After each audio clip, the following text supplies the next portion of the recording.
Yes, mumeze mute bantu banjye kabisa, namwe nimumbwire.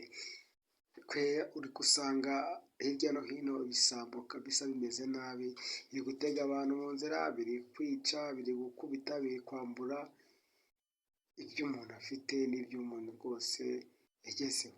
Nawe ibaze kuba warakoze ikintu ukiyima pe, ukiyima, warangiza ibintu wakoreye igihe runaka, imyaka yawe yose, umuntu akaza akabyiba akabitwara nko kubipa. Umunota umwe akaba arabitwaye, agusubiza hasi gutangira kuri zeru. Ibisambo mumbwire muri komantere, ndetse munambwire kabisa, mumbwire ko ibisambo byakorerwa iki.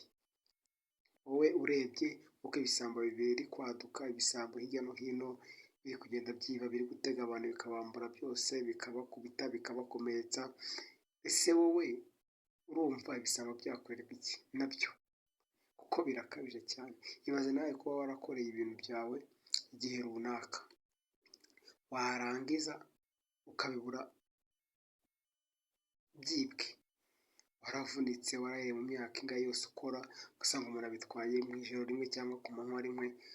Kumbona rero ni ibintu bikomeye cyane, ndetse ni ikibazo kiri hose kabisa. None mwege nimumbwire muri komantere, mwumva ibisambo byakorerwa iki? Ndategereje, reka ndebe twiganire, ubundi mumbwire uko byaba bimeze kabisa. We wancanye, ubundi tubwire ngo byagenda bite, byakorerwa iki, kuko birarenze pe. Kuba wakoze ikintu cyawe ugasanga umuntu agitwaye, waravunitse, wakoraga areba, yifashe mu mifuka, ari kunywa inzoga, ari kugira gute, ugasanga we tageti ye ni ukwiba gusa. Usanga ari ibintu bikomeye cyane birenze. We mbwira kabisa, unyandikire umbwira ati ibi n'ibi, tuganire, muze rwose tuganire, turebe icyakorwa. Ndetse kandi nizere ko aho muri hose hagiye hatandukanye, namwe ibi bintu mubibona, ndetse kuko byazamuye intera kabisa. Ubona ko ari ibintu bikomeye cyane. Abantu barimo baratega abandi mu nzira, barabambura, barabica, ndetse barabakubita, barabakomeretsa. Ngaho nimumbwire byakorwa iki?